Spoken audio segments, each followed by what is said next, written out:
Hi, my name is Kanav and I've done my graduation in BBA. I was confused what to do after my graduation, so a lot of my friends suggested me to go in computer line. So I started searching for computer languages. I found the most important language in computer is Python.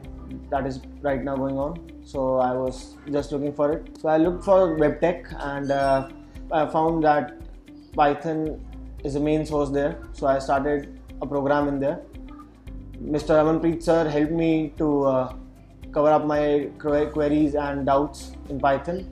It was all a 3-month course and I finished in around 2.5 months. I came to Webtech and I know that there is a course in Python, and in Webtech the environment is very friendly, You can come here and ask your queries and everything.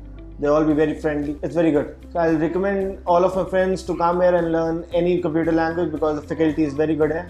And I'm sure that you will learn a lot more things here. Thank you.